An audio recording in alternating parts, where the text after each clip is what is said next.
तो now we are going to see mycorrhiza. Mycorrhiza topic के बारे में जो है हम लोग पढ़ने जा रहे हैं। माइकोरहाइजा होता क्या है? सबसे पहले माइकोरहाइजा होता है हमारा सिम्बायोटिक एसोसिएशन। अ symbiotic association between fungus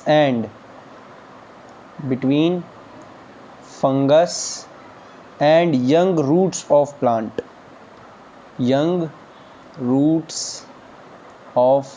plant, यानी ये एक एसोसिएशन है। सिम्बायोटिक एसोसिएशन का मतलब दोनों को ही फायदा होने वाला है।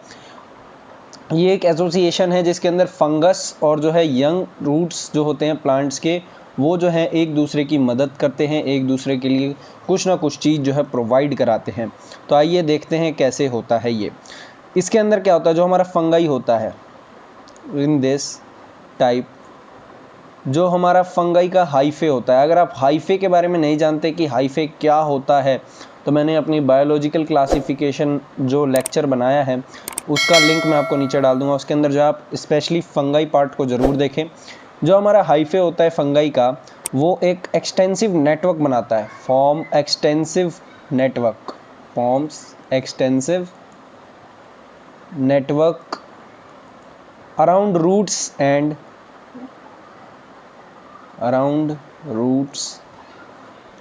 पेनिट्रेट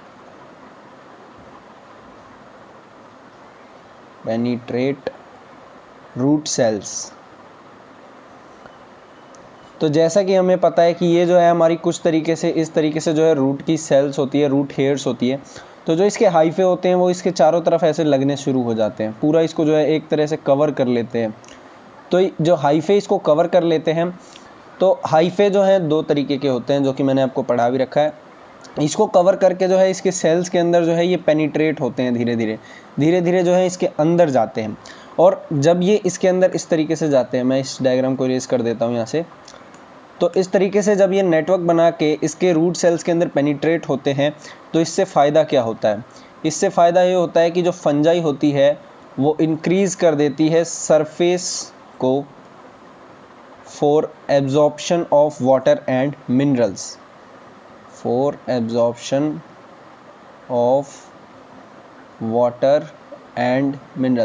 वाटर और मिनरल्स का जो एब्जॉर्प्शन है वो जो है हमारी फंगाई बढ़ा देती है यहाँ पर। तो ये जो था फंगाई का काम था इस माइकोरहाइजल एसोसिएशन में। अब हम लोग देखेंगे इससे फंगाई प्रोवाइड क्या कर रही है प्लांट को। तो fungi provides water and minerals from soil to root of plants. Soil से प्लांट की रूट तक जो वाटर और मिनरल्स पहुंचाने का काम है वो अब फंगाई का है। पहले प्लांट की रूट्स पे जो है लोड आता था, पर फंगाई ने जो है पेनिट्रेट किया रूट सेल्स में और जो उसने जो है सरफेस एरिया को बढ़ा दिया। इस वजह से जो है प्लांट को अब जो है इतना ज़्यादा काम नहीं करना पड़ता। इसके बदले में प्लांट इसे क्या देता है? In return plant provide sugar.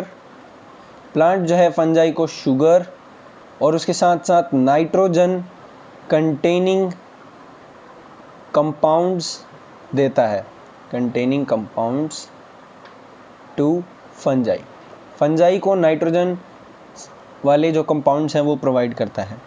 अब एक जो है हम इम्पॉर्टेंट एग्जांपल देखते हैं। जो सीड्स होते हैं हमारे पाइनस प्लांट के, सीड्स ऑफ पाइनस, ये जो है ग्रो नहीं कर सकते, कैन नॉट ग्रो, या फिर आप कह सकते हैं जर्मिनेट। सीड है तो जर्मिनेट करेंगे पहले। ये जो है जर्मिनेट नहीं कर सकते विदाउट माइकोरहाइजल रिलेशन, यानी बिना माइकोरहाइजल रिलेशन के अंदर आए ये जो है एक दूसरे, ये जो सीड्स हैं वो जर्मिनेट नहीं कर सकते, माइकोरहाइजल रिलेशन। और इसको जो है हम लोग कहते हैं, इस टाइप की जो रिलेशन होती है, this type is called obligatory relation. इस पर जो है क्वेश्चन पूछा जाता है, इसीलिए मैंने आपको स्पेशली इसके बारे में बताया है। सो नाउ जो हमारा माइक्रोहाइजल रिलेशन है ट्रांसपोर्ट इन प्लांट्स के अंदर, जस्ट एक छोटा सा एग्जांपल है। प्लांट्स और फंजाई कैसे एक दूसरे के साथ जो है रिलेशन बनाते हैं, और जो फंजाई है वाटर और मिनरल्स प्रोवाइड करती है, बदले में प्लांट जो है शुगर और नाइट्रोजन कंटेनिंग कंपाउंड जो है प्रोवाइड करता है। So this much. Hi guys, welcome back to the channel mission free education. तो इस लेक्चर में जो है मैं आपको पढ़ाने जा रहा हूँ टाइप्स ऑफ सॉइल वाटर के बारे में। टाइप्स ऑफ सॉइल वाटर, कितने तरीके के जो है हमें सॉइल के अंदर पानी देखने को मिलते हैं। पहला है हमारा होलार्ड। आपको जो है ये कुछ टर्मिनोलॉजीज़ हैं, ये जो है आपको नाम के साथ पता होनी चाहिए, क्योंकि आगे जो है हम लोग इसका यूज़ करने जा रहे हैं। होलार्ड होता है हमारा total water present in soil, यानी पूरे सॉइल के अंदर जो वाटर प्रेजेंट है उसको हम लोग होलार्ड के नाम से जो है डिनोट करते हैं। नेक्स्ट है हमारा इकार्ड। इकार्ड क्या होता है? इकार्ड होता है हमारा soil water which plants can not absorb. वो वाटर सॉइल के अंदर तो प्रेजेंट है, लेकिन जो प्लांट्स हैं वो उसे एब्जॉर्ब नहीं कर सकते। Which plants can not absorb. Next जो हमारा सी है वह हमारा चेसार्ड। Hollard, इकार्ड and चिसार्ड। तो चिसार्ड जो है हमारा, ये ऐसा सॉइल के अंदर मतलब पानी जो है सॉइल के अंदर प्रेजेंट है, और ये ऐसा पानी है जिसे प्लांट्स जो है एब्जॉर्ब कर सकते हैं। Which plants can absorb. अब अगर आपको मैं चिसार्ड के एग्जांपल दूं, तो जो नॉर्मल हमारा वाटर होता है वो रेन वाटर जो है ईजिली एब्जॉर्ब कर लेते हैं प्लांट्स, तो मैं रेन वाटर लिख देता हूँ। अगर हम इकार्ड की बात करें तो जो हमारा सॉल्टी वाटर होता है वो जो प्लांट्स हैं वो उसे एब्जॉर्ब नहीं करते, और कर भी लेते हैं तो प्लांट जो है उसकी धीरे धीरे करके डेथ हो ही जाती है। और नेक्स्ट जो है हम लोग देखने कुछ एग्जांपल्स जा रहे हैं जो कि आपको पता होने चाहिए। जो हमारा ग्रेविटेशनल वाटर होता है, यानी जो ग्रेविटी के थ्रू नीचे आया होता है, ग्रेविटेशनल वाटर, ये किसका एग्जाम्पल है? ग्रेविटेशनल वाटर जो है हमारा इकार्ड का एग्जाम्पल है। तो इस तरीके से जो है आपसे क्वेश्चन पूछे जा सकते हैं। इन पे जो है क्वेश्चन पूछे गए हैं कि ग्रेविटेशनल वाटर किस टाइप का सॉइल वाटर है, तो ये जो है एक इकार्ड टाइप का सॉइल वाटर है। जो मॉइस्चर होता है वाटर के अंदर, यानी नमी जो होती है सॉइल के अंदर, वो भी हमारा इकार्ड टाइप है। नेक्स्ट जो हमारा हाइड्रोस्कोपिक वाटर होता है, हाइड्रोस्कोपिक वाटर, ये भी हमारा इकार्ड का एग्जाम्पल है। लास्ट जो हमारा कैपिलरी वाटर होता है, कैपिलरी वाटर यानी जाइलम के अंदर जैसे वाटर जो प्रेजेंट होता है, वो हमारा चेसार्ड का एग्जाम्पल होता है। क्यों? क्योंकि उसे जो है प्लांट एब्जॉर्ब नहीं कर सकता। अब जाइलम से कहाँ लेके जाएगा एब्जॉर्ब करके। ये था हमारा कुछ एग्जाम्पल्स, इनके ऊपर जो है स्पेशली क्वेश्चंस पूछे जाते हैं। मैंने आपको ये भी बता दिया। रूट हेयर्स जो होते हैं हमारी, जो हमारी रूट हेयर्स होती है प्लांट की, वो केवल कैपिलरी वाटर को ही एब्जॉर्ब करती है। Absorb capillary water. और चेसार्ड का एक मैं आपको फॉर्मूला लिखवाना चाहूँगा। चेसार्ड जो होता है हमारा होलार्ड माइनस इकार्ड होता है।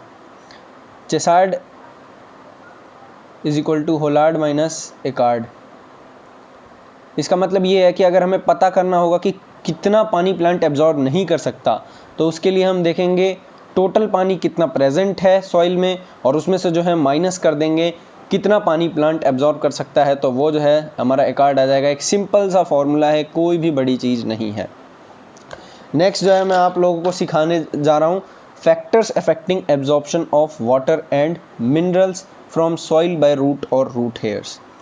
यानी वो फैक्टर्स जो कि एब्जॉर्प्शन ऑफ वाटर में क्या क्या फ़र्क ला सकते हैं। Factors affecting absorption of water and minerals, absorption of water and minerals from soil.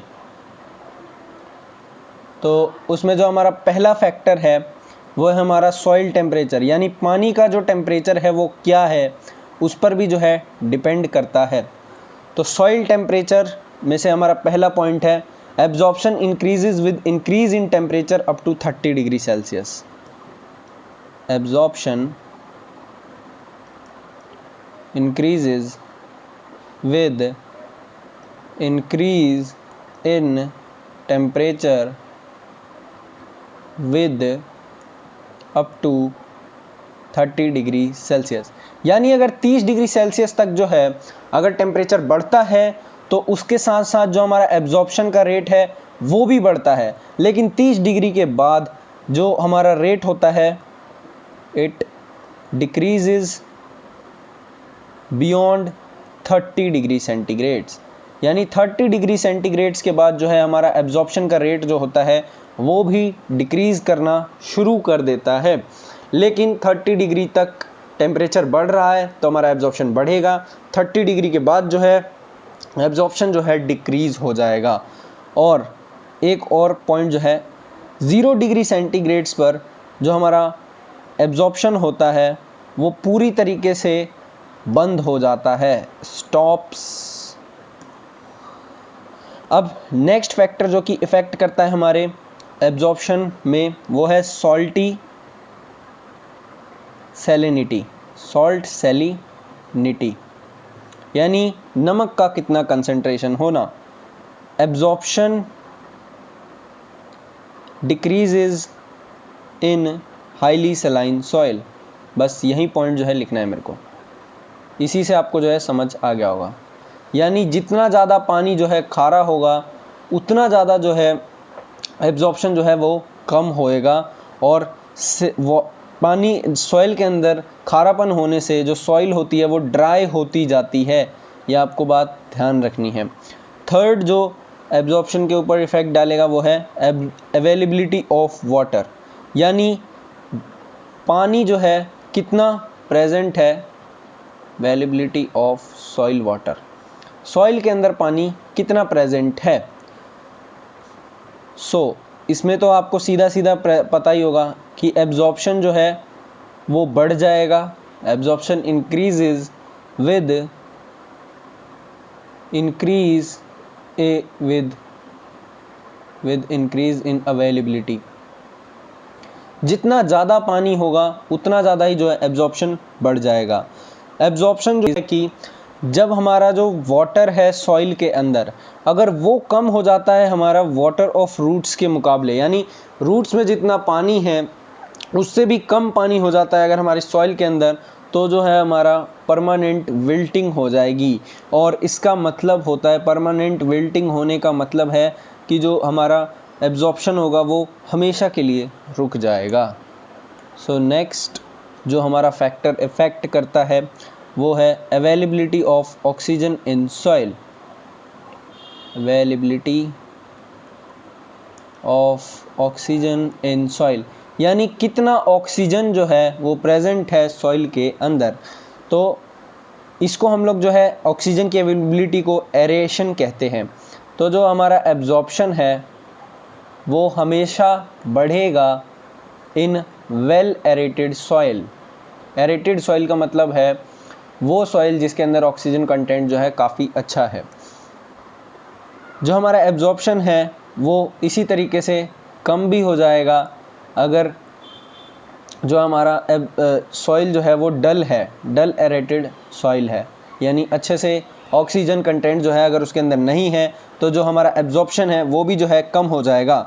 अगर जो वाटर है एयर स्पेसिस के जगह, एक पॉइंट ये भी काफ़ी इम्पोर्टेंट है, if water is present between air spaces, यहाँ यानी जहाँ पर हवा होनी चाहिए उस जगह अगर वाटर है तो वहाँ पर जो है वाटर लॉगिंग हो जाएगी, और वाटर लॉगिंग कंडीशन के अंदर जो है हमारा ऑक्सीजन कंटेंट जो है कम हो जाएगा। इस वजह से जो है हमारी एब्जॉर्प्शन जो है एटलीस्ट जो है काफ़ी हाई अमाउंट से जो है गिर जाएगी। नेक्स्ट पॉइंट, ये जो है ड्राई सॉइल में भी जो है कन्वर्ट हो सकती है अगर ऑक्सीजन ना मिले बहुत लंबे टाइम के लिए। तो नेक्स्ट अब जो है हमने फैक्टर्स भी देख लिए क्या क्या इफ़ेक्ट करते हैं। नेक्स्ट जो है अब हम काफ़ी इंपॉर्टेंट चीज़ें पढ़ने जा रहे हैं।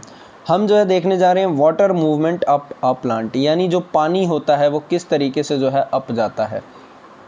Water movement up a plant, यानी पेड़ के अंदर जो पानी है वो ऊपर कैसे जाता है, उसे हम लोग कहते हैं एसेंट ऑफ सैप। पानी के ऊपर जाने को हम लोग कहते हैं ascent of sap. It has to move stem and leaves against gravity. हमें इतना तो पता है कि जो वाटर है, water has to move to stems and leaves against gravity, यानी जो स्टेम ग्रेविटी के अगेंस्ट जो है वाटर को जाना है स्टेम्स और लीव्स के पास। तो इसमें जो है हमें पता है काफ़ी ज़्यादा जो है एनर्जी यूज़ होता है। जो वाटर का मूवमेंट होता है वैस्कुलर बंडल्स के अंदर, वो पर्टिकुलरली जाइलम के अंदर होता है। Water movement occurs in xylem of vascular bundles. Water का मूवमेंट जो है हमारे जाइलम के थ्रू होता है पूरे प्लांट में। और ये होता किस प्रेशर के थ्रू है? It occurs under to pressure. यहाँ पर दो तरीके के जो है प्रेशर हैं, जिसकी वजह से जो है यहाँ पर पानी जो है हमारा ऊपर की तरफ जाता है प्लांट में। तो वो जो है पहला प्रेशर जिसकी हम बात करेंगे वो है ट्रांसपीरेशनल पुल। ट्रांसपीरेशनल पुल, इसको जो है हम लोग नेगेटिव प्रेशर भी जो है कहते हैं, नेगेटिव प्रेशर। नेक्स्ट जो है हमारा रूट प्रेशर है, रूट प्रेशर, और इसे जो है हम लोग पॉजिटिव प्रेशर भी जो है कहते हैं। अब ये दो तरीके के प्रेशर हैं जिनसे जो है हमारा वाटर जो है ऊपर की तरफ जाता है। नेगेटिव प्रेशर है, इसे जो है टेंसाइल टेंशन की थ्रू भी जो है ये ट्रांसपीरेशनल पुल जो है होता है। नेक्स्ट जो चीज़ हम लोग देखने जा रहे हैं वो है हमारी root pressure. Let's go into the next slide. Root pressure, जो हमारा रूट प्रेशर होता है उसके बारे में जो है हम लोग अब बात करने जा रहे हैं। जैसा कि हमें पता है, as we know that mineral ions actively transport from soil to xylem of roots. Actively transport from soil to xylem of roots। जो हमारा मिनरल आयंस होते हैं वो हमारे सॉइल से जो जाइलम है रूट्स की, वहां तक जाते हैं एक्टिव ट्रांसपोर्ट के थ्रू। हमारा वाटर होता है, यहाँ पर water moves along water potential gradient. हमारे यहाँ पर जो पानी होता है वो वाटर पोटेंशियल, इसको मैंने आपको बताया था, इसको हम वाटर पोटेंशियल कहते हैं। तो जो हमारा वाटर है वो वाटर पोटेंशियल ग्रेडियंट के थ्रू जो है मूव करता है, कहाँ से कहाँ पर? From soil to xylem of active roots. Soil to xylem of active roots, यानी जो हमारी रूट्स हैं वो कैसी हैं? वो एक्टिव हैं, और जो हमारे जाइलम है वहाँ पर जो है पानी का कंसंट्रेशन जो है कम है। तो इस वजह से जो है वाटर पोटेंशियल के थ्रू जो है सॉइल से जो पानी है हमारा जाइलम ऑफ एक्टिव रूट्स में जा रहा है। और ये जाने की वजह से क्या होता है, यहाँ पर जो है डेवलप हो जाता है एक root pressure. This develops a root pressure. यहाँ पर हमें रूट प्रेशर का जो है डेवलपमेंट देखने को मिलता है। और इसी रूट प्रेशर के डेवलपमेंट की वजह से क्या होता है, यहाँ पर जो है एसेंट ऑफ सैप में जो है मदद होती है। Helps in accent of SAP, यानी एसेंट ऑफ सैप का मतलब मैंने आपको पहले ही बता दिया, यानी जो वाटर मूवमेंट है वो अप द प्लांट होती है। जो हमारा रूट प्रेशर होता है वो पॉजिटिव हाइड्रोस्टैटिक प्रेशर भी कहलाता है। Root pressure is also called positive hydrostatic pressure. जो हमारा रूट प्रेशर है ये डेवलप होता है जाइलम के अंदर, develops in xylem of plant. अब जो है हम लोग नेक्स्ट एक एक्सपेरिमेंट देखने जा रहे हैं जिससे कि हम रूट प्रेशर का जो है डेमोन्स्ट्रेशन कर सकें। इस एक्सपेरिमेंट में जो है मैं आपको कोई भी डायग्राम नहीं दिखाने वाला। इस एक्सपेरिमेंट को जो है आप एनसीईआरटी में भी पढ़ सकते हैं। ये एक्सपेरिमेंट आपको एनसीईआरटी में भी दिया गया है। तो आइए अब जो है स्टार्ट करते हैं। सबसे पहले हमें क्या करना होता है, इस एक्सपेरिमेंट के अंदर हमें कट करना होता है एक स्टेम को। Cut base of stem 5 to 8 centimetre above soil, यानी सॉइल से 5 से 8 सेंटीमीटर ऊपर जो है हमें स्टेम को जो है काट लेना है। और वो जो स्टेम है वो सॉफ्ट होनी चाहिए, of soft stemmed herbaceous plant. ऐसा नहीं हो कि जो वो प्लांट हमने लिया है वो वुडी हो, वो हर्बेशियस प्लांट होना चाहिए जिसकी स्टेम जो है वो थोड़ी सॉफ्ट हो, जिससे कि हमें जो डेमोन्स्ट्रेशन है वो ईजिली देखने को मिले। नेक्स्ट स्टेप में हम क्या करेंगे, नेक्स्ट स्टेप में जो एक प्रिकॉशन की तरह है कि जब हम इसे काट रहे होंगे तो जो टाइम है वो उस टाइम पर जो है एटमॉस्फेरिक ह्यूमिडिटी जो है वो हाई होनी चाहिए। When atmospheric humidity is high, और एटमॉस्फेरिक ह्यूमिडिटी जो है हाई दो टाइम पर जो हमें देखने को मिलती है। लेट नाइट यानी जब रात हो रही हो ज़्यादा, और एक अर्ली मॉर्निंग यानी सुबह 4 बजे के करीब। ये जो दो टाइम हैं इन पर जो है हमें ह्यूमिडिटी जो है हाई देखने को मिलती है। उस टाइम पर जो है हमें कट लगाना है सॉइल से 5 से 8 सेंटीमीटर ऊपर, और हमें देखना है कि जो प्लांट है वो सॉफ्ट स्टेम होना चाहिए। आप ये जो एक्सपेरिमेंट है घर पर भी कर सकते हैं। प्लांट की बात करें तो आप इसके अंदर अपना तुलसी प्लांट जो है ले सकते हैं। नेक्स्ट जो हम लोग पॉइंट देखने वाले हैं वो है कि यहाँ पर जो आपका जो ऑब्जर्वेशन होगा, यहाँ पर क्या होगा, देन ड्रॉप्स ऑफ लिक्विड, कुछ लिक्विड के जो ड्रॉप्स हैं वो आपको देखने को मिलेंगे जहाँ पर जो है आपने कट लगाया है।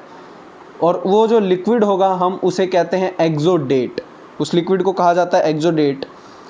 और ये जो लिक्विड है आप इसे जो है कलेक्ट कर लें। Drops of liquid exudate can be scene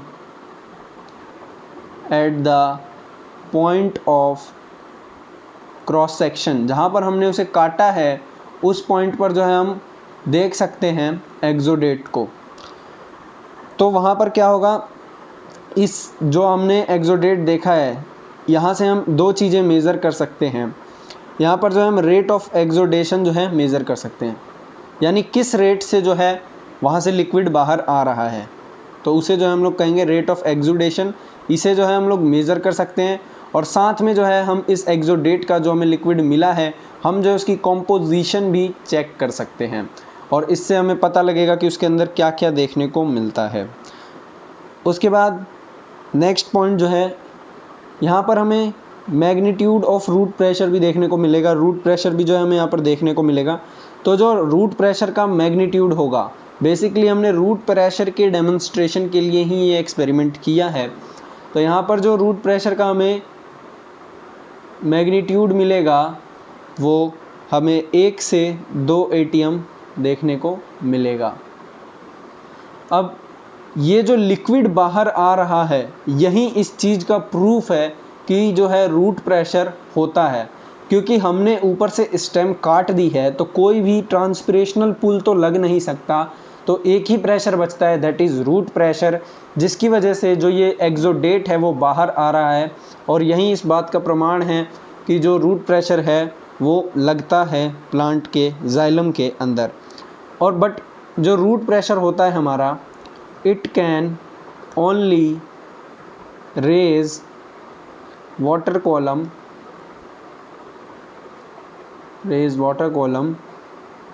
up to 10 to 20 metres.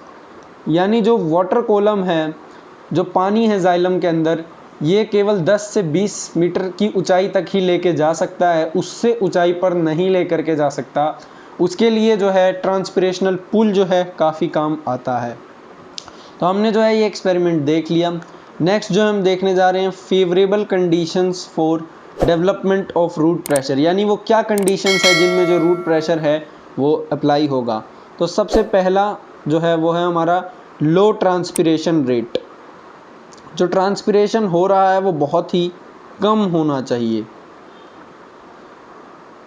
Second, high humidity होनी चाहिए, यानी हवा में जो नमी है वो बहुत ही ज़्यादा होनी चाहिए। एंड थर्ड, हाई ह्यूमिडिटी मैंने आपको जैसा कि बता ही दिया कि लेट नाइट में मिलेगी हमें, नहीं तो अर्ली इन द मॉर्निंग देखने को मिलेगी, अर्ली मॉर्निंग। तो ये दो टाइम पे जो है हमें देखने को मिलेगी। अब जो है हम देखने जा रहे हैं एप्लीकेशन ऑफ रूट प्रेशर, कि रूट प्रेशर का जो एप्लीकेशन है वो क्या क्या है। रूट प्रेशर का जो एप्लीकेशन है वो शायद दो ही है। पहला जो इसका एप्लीकेशन है वो है it is responsible for transport of water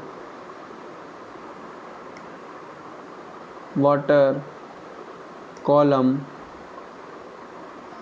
to a small height, यानी रूट प्रेशर के थ्रू जो हमारा ट्रांसपोर्ट होता है वो केवल कुछ छोटी हाइट्स तक ही हो सकता है, लेकिन जो प्लांट्स 50 मीटर 100 मीटर टॉल होते हैं उनमें जो है ये ट्रांसपोर्ट नहीं हो सकता। लेकिन जो इसका सबसे बड़ा कंट्रीब्यूशन है रूट प्रेशर का, द ग्रेटेस्ट कंट्रीब्यूशन, इसके बिना तो ट्रांसपोर्ट हो ही नहीं सकता था, वो कंट्रीब्यूशन है root pressure helps in रीएस्टेब्लिशमेंट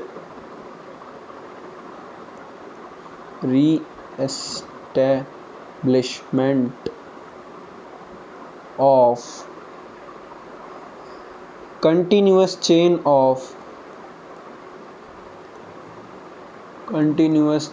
of water molecules which often breaks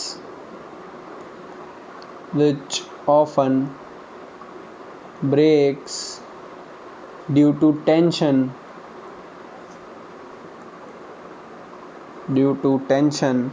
created by transpiration।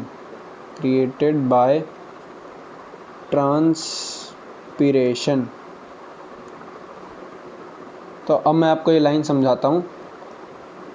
सबसे बड़ा कंट्रीब्यूशन जो है रूट प्रेशर का है कि जो रूट प्रेशर होता है हमारा वो रीस्टेब्लिशमेंट करवाता है जो हमारे वाटर मॉलिक्यूल्स, जो कि एक कंटिन्यूअस चेन, यानी वाटर मॉलिक्यूल्स कुछ इस तरह से जो है जुड़े हुए जाते हैं ऊपर की तरफ, जो कि हमारा ट्रांसपिरेशन होने के लिए, लीव्स के लिए, या फिर जहाँ भी उनका सिंक है उस तरफ जो है जाते हैं। तो उस वहाँ से लेकर के सिंक और सोर्स के बीच में जो है continuous chain of water molecules बन जाता है। और ये जो चेन होता है वो कई बार क्या होता है, टूट भी जाता है, ब्रेक हो जाता है। और क्यों ब्रेक होता है? Due to tension created by transpiration. Transpiration जो टेंशन क्रिएट होता है उसकी वजह से जो है ये जो हमारी चेन होती है वो कई बार टूट जाती है, और इसे जो है वापस जोड़ने का काम जो है रूट प्रेशर का होता है। रूट प्रेशर क्या करता है, अगर कई बार बीच में से यहाँ से टूट गई तो रूट प्रेशर क्या करेगा, इन वाटर मॉलिक्यूल्स को नीचे से धक्का लगाएगा, तो ये जो है वापस से इनके साथ जुड़ जाएंगे, इन मॉलिक्यूल्स के साथ, जिससे क्या होगा कि वापस से जो चेन है वो कंटिन्यूअस हो जाएगी। तो यही था हमारा एप्लीकेशन रूट प्रेशर का। नेक्स्ट जो टॉपिक है वो है हमारा गटेशन।